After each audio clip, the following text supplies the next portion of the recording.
प्यारे बच्चों, स्वागत है आपका मेरे YouTube चैनल पर।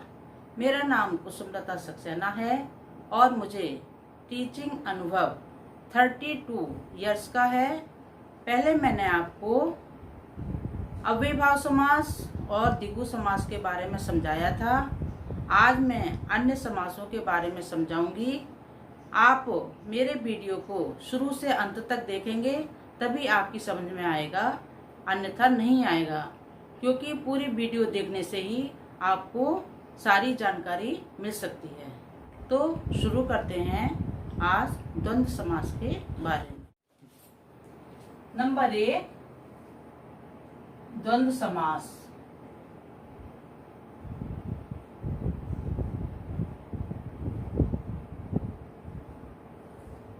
इसका की परिभाषा है जिस समास के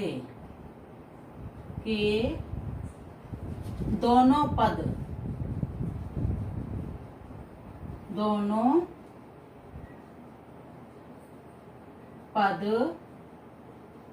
प्रधान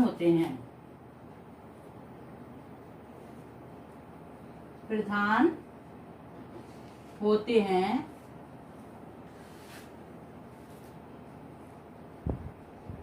तथा विग्रह करने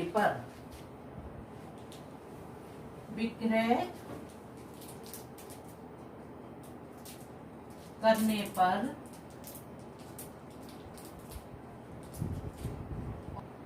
शब्द का प्रयोग होता है।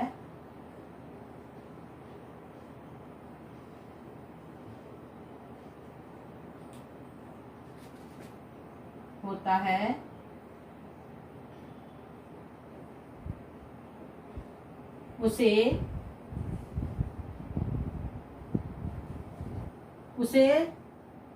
द्वंद्व समास कहते हैं।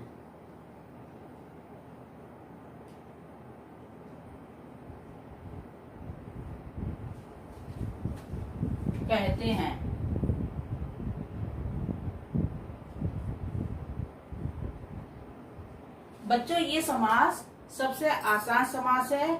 जहां पर विपरीत हो या विलोम शब्द हो या अपोजिट हो, उसे आप फौरन समझ लीजिए कि ये द्वंद्व समास है। अब जैसे समास विग्रह करते हैं तो हम लिखेंगे क्रम संख्या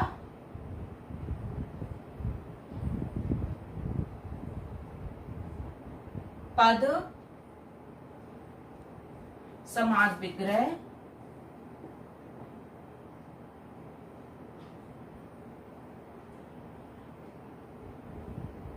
समास का नाम। ये आप 4 कॉलम बनाइए। अगर प्रतियोगी परीक्षा में पूछा जाएगा तो सिर्फ आप समास का नाम ही लिखेंगे। नंबर 1, जैसे माता पिता। आपका माता पिता आया तो आप समझ लीजिए कि ये द्वंद्व समास है। इसमें लिखेंगे माता और पिता।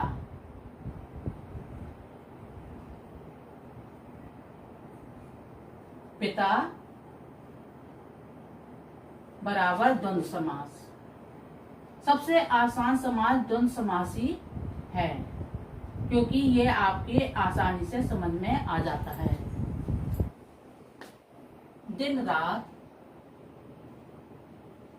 दिन रात अपोजिट हुआ, माता पिता अपोजिट हुआ, विलोम शब्द हुआ, इसलिए इसमें द्वंद्व समास है। दिन और रात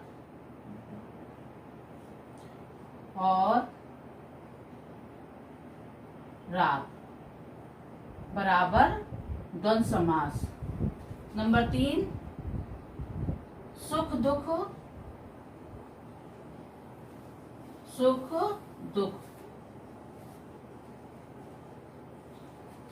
और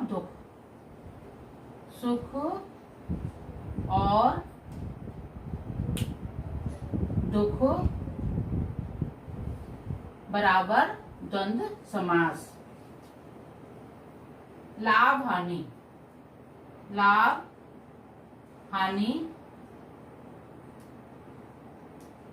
लाभ और हानि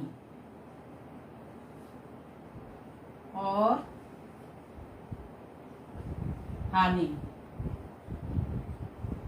बराबर द्वंद्व समास। पाप और पुण्य, पाप पुण्य, इसका विग्रह होगा पाप और पुण्य। ये अपोजिट हैं सारे, इसीलिए इसमें द्वंद्व समास होगा।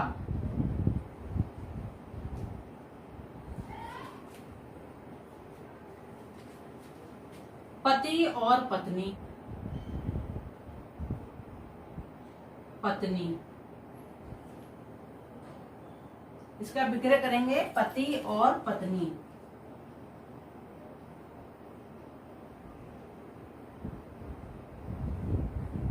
पत्नी,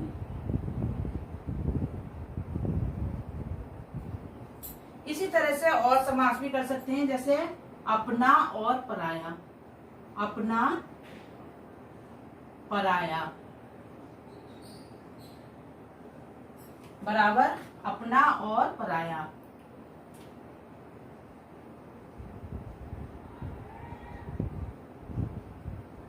पराया बराबर द्वंद्व समास। नंबर 8, जय और पराजय, जय पराजय, इसका विग्रह करेंगे जय और पराजय। और पराजय,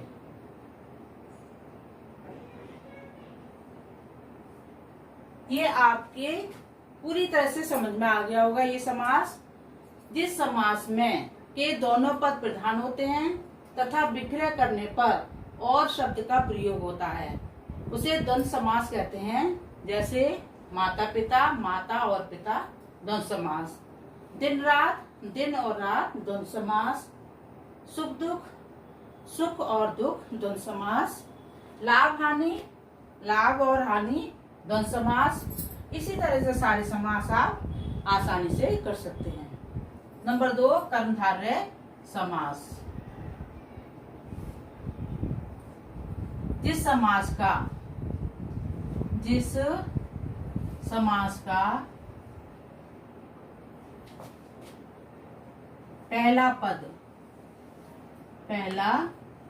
पद विशेषण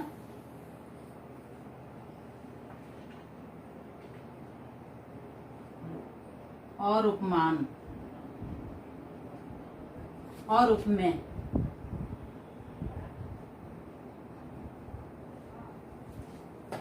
तथा दूसरा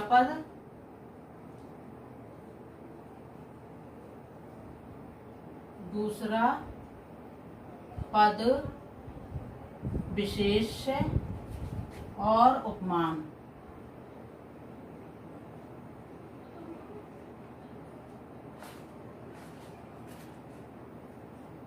उपमान होता है, उसे कर्मधारय समास कहते हैं।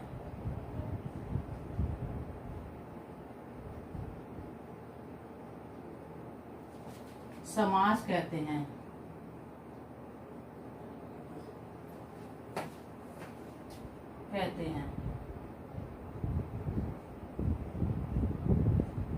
जैसे क्रम संख्या, पद, समास विग्रह और समास का नाम। यदि आप ये सब इस तरीके से पढ़ेंगे तभी आपको एकदम से समझ में आ जाएगा। इसमें रटने की कोई आवश्यकता नहीं है, समझने की आवश्यकता है। जैसे नील कमल, तो ये विशेषता बताई है कि ये कमल कैसा है, नीला है। तो नीला है जो कमल, नीला है जो कमल बराबर कर्मधारय समास।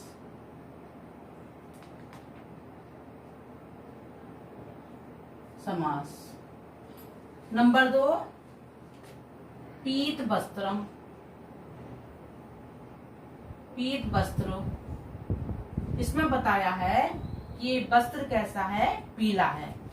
वस्त्र पीला है, वस्त्र है जो पीला। बराबर कर्मधारय समास। नंबर 3 चंद्रमुख। इसमें चंद्रमुख, मुख की तुलना किससे की गई है, चंद्रमा से। तो चंद्रमा के समान मुख, चंद्रमा के समान मुख। बराबर कर्मधारय समास। नंबर 4 चरण कमल। ये चरण कैसे हैं, कमल के समान। चरण हैं जो कमल के समान, कमल के समान। ये आपको समझ में आ गया होगा। ये विशेषण और विशेष है और ये उपमेय और उपमान है। तो मैंने उदाहरण दोनों के दे दिए हैं, आपकी समझ में आ गया होगा। प्यारे बच्चों, अब आप स्वयं अगर करेंगे तो आपकी समझ में आसानी से आ जाए। प्यारे बच्चों, अगर आपको ये वीडियो पसंद आई हो तो आप मेरे वीडियो को शेयर और लाइक करें और मेरे चैनल को सब्सक्राइब करना ना भूलें। धन्यवाद।